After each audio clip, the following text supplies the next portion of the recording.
It's very wonderful to be here.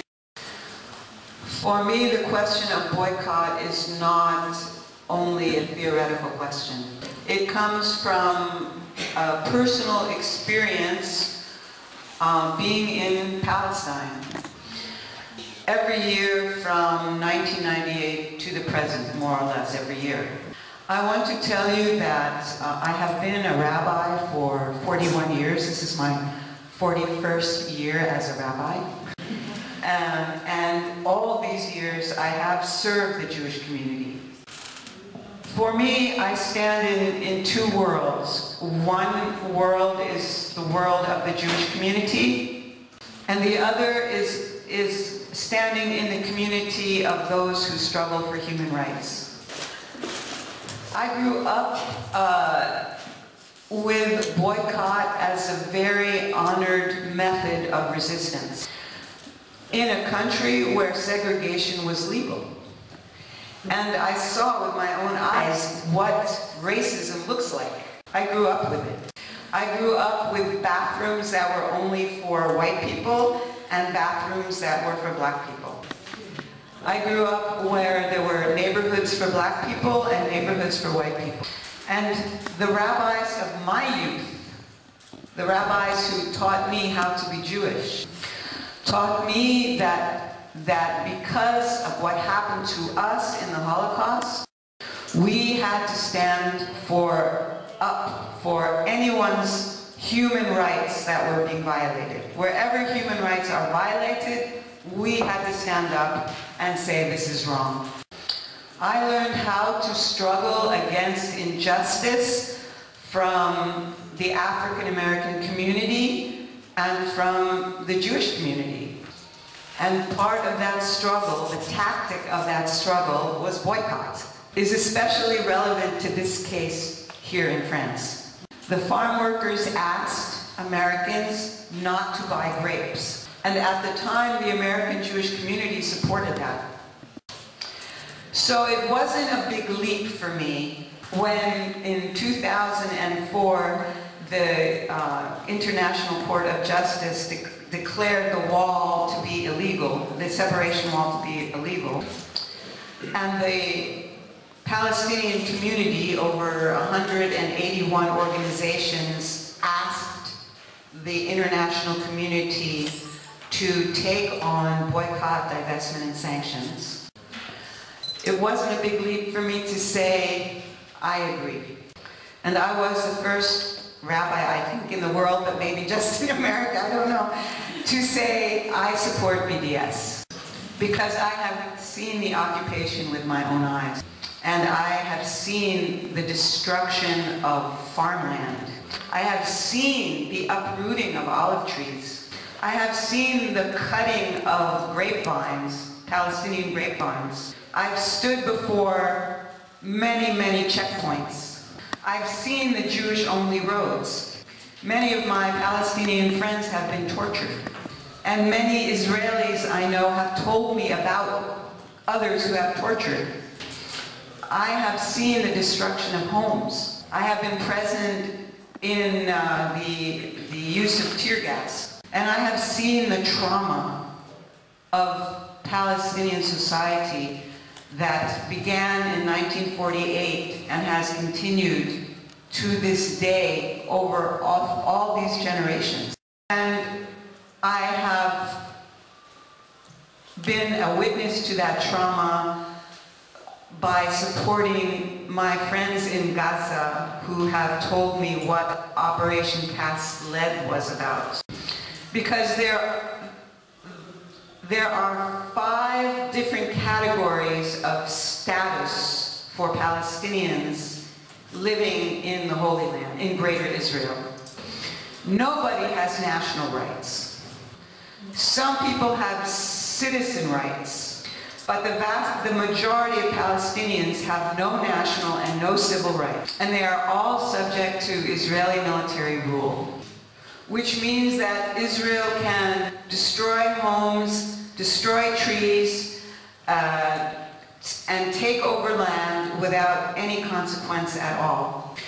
And there is no method that I have seen up till now that stands against occupation, that has worked to stop occupation. The best hope is boycott, divestment, and sanctions, because it's in our hands. It's not in the government's hands. And every struggle for justice needs a vast social movement of people like us who say no more. And we can use what we have, which is our economic power and our moral power, to say this is not right. And Gandhi, who is part of my legacy, as a person who has practiced nonviolence from age 20 and who grew up in the civil rights movement, that a tool for resistance is non-cooperation. Boycott is non-cooperation. And in Gaza, where the buffer zone has the best farmland, so farmers in Gaza are shot at every single day as they try to work their land. And the great fishing industry of Gaza is ruined because the fish live farther than the 3 miles that people are permitted to fish. And even those 3 miles, fishermen are shot at all the time. And the army does nothing to protect Palestinians. They stand by or actively participate in the destruction of Palestinian land. This violates the Geneva Convention, it violates international law, and it violates human decency. This occupation is ongoing. In the West Bank, 40 years.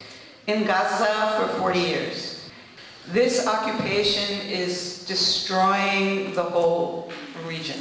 It has a bad impact on Israel's life and culture, and of course a terrible consequence for Palestinians. That is why I support boycott, divestment, and sanctions. And shame on the corporations that profit from this. Shame on the corporations that pretend they have products coming from Israel when they are in fact grown on Palestinian land on the West Bank. And this occupation is also brought to the United States in different ways.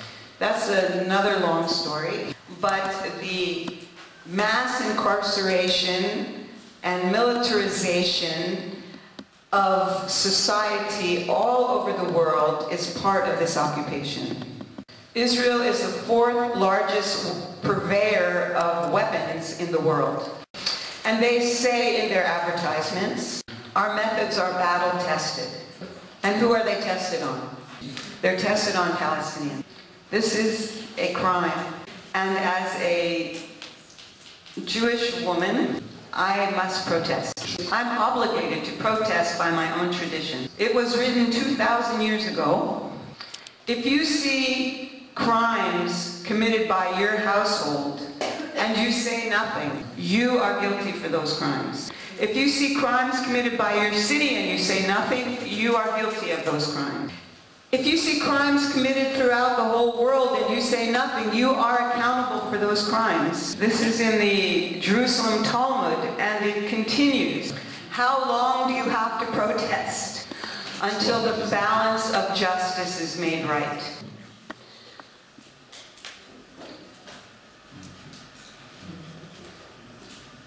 It's a long struggle. I've been in this conflict since 1966. So I ask all of you, probably you already are there, but I ask all of you to join this struggle. Your country also participates by prosecuting people who are standing up for BDS. This is a way to silence and to use threat and to use the law to suppress justice. And we have no choice but to continue to struggle. Thank you.